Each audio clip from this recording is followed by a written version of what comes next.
수학 배워서 어디 탔어요? 2부 리뷰 비교하는 방법. 배고프다 저녁 뭐 시켜 먹지? 닭이야, 네 영화 봤어? 관객이 300만이 넘었대. 중고거래하다가 사기당하면 어떡하지? 온도 한번 확인해봐. 네, 반갑습니다 여러분. 오늘의 주제는 리뷰, 정확히는 별점을 분석하는 방법을 알아보겠습니다. 여러분들은 식당이나 영화를 고를 때 어떤 기준으로 고르시나요? 저는 보통 별점을 많이 참고하는 편입니다. 지도 어플이나 아니면 영화 리뷰 어플 같은 데 들어가면 많은 사람들이 리뷰해 놓은 별점이 있는데요, 그 별점을 참고해서 결정하는 편입니다. 하지만 이제 리뷰를 보고 별점을 보고 정한다는 게 생각보다 간단한 일은 아닙니다. 저는 오늘 저녁에 돈가스를 한번 먹어보려고 하는데요, 보면은 두 개의 맛집이 있습니다. 하나는 경기도 돈가스고요, 하나는 번데기 돈가스입니다. 둘 중에 어떤 집이 더 맛있을까요?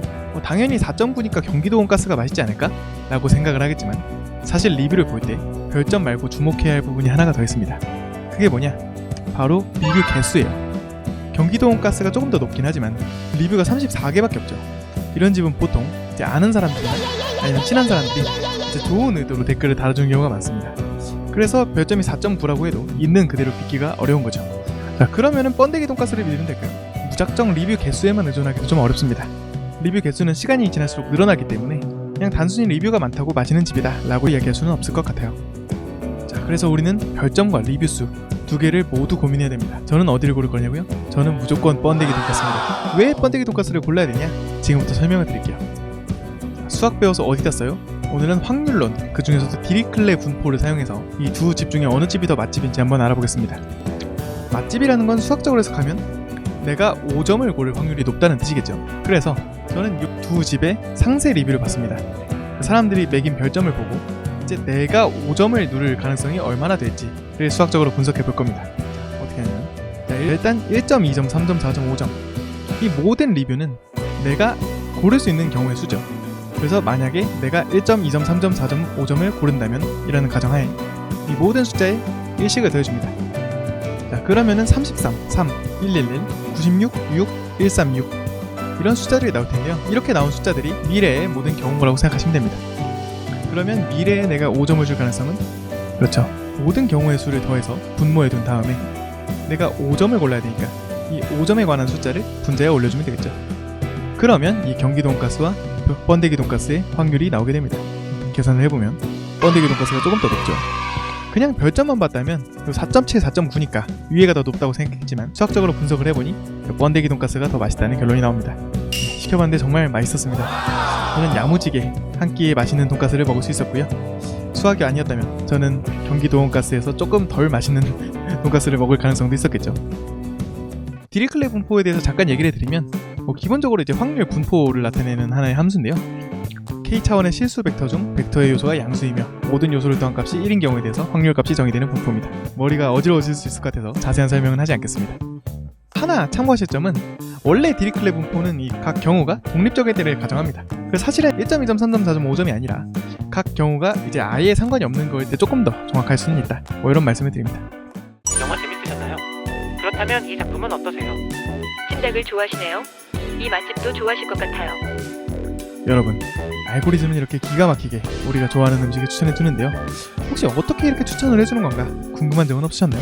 알고리즘은 어떻게 우리가 좋아하는 것들을 이렇게 기가 막히게 알아내는 걸까요? 그 원리 속에도 역시나 수학이 숨어 있습니다. 알고리즘이 우리에게 추천해주는 방법 3가지 수학적으로 한번 알아볼게요. 일단 가장 기본적인 방법은 콘텐츠 기반 필터링입니다. 이건 우리가 생각하는 추천 방법이랑 비슷합니다. 이 알고리즘이 우리가 좋아하는 것을 파악하고 수많은 상품들의 가치를 파악한 다음에 우리가 좋아하는 것과 연관성이 깊은 아이템을 추천해주는 방식이죠. 그런데 이 콘텐츠 기반 필터링보다 요즘 더 많이 사용되는 방법이 있습니다. 바로 협업 필터링이라는 방법인데요, 이건 뭐냐, 한 제품과 한 사람으로 비교하는 것이 아니라 이제 여러 사람들, 여러 제품들과 비교하면서 공통점을 찾아서 비슷한 거를 같이 묶어주는 그런 방법입니다. 그걸 위해서 코사인 유사도라는 방법이 사용되는데요, 이건 어떤 방법이냐, 이 두 아이템의 정보, 예를 들면 음식으로 치면 뜨겁다, 양이 많다, 맛있다, 달다 등의 정보를 벡터로 나타낸 다음에 그 벡터 두 개를 이러한 식을 통해서 이제 유사도를 수학적으로 나타낸 겁니다. 그래서 이 수치가 높은 것들을 먼저 보여주는 방식인 거죠. 그래서 협업 필터링의 방식으로 두 가지가 있는데요, 첫 번째는 사용자 기반 필터링입니다. 간단히 말하면 나랑 비슷한 사람을 찾아주는 거예요. 그래서 나랑 비슷한 집단을 찾아내서 그 집단이 좋아했던 거를 나도 좋아하겠지 라는 방식으로 추천해주는 방식입니다. 두 번째는 아이템 기반 협업 필터링인데요.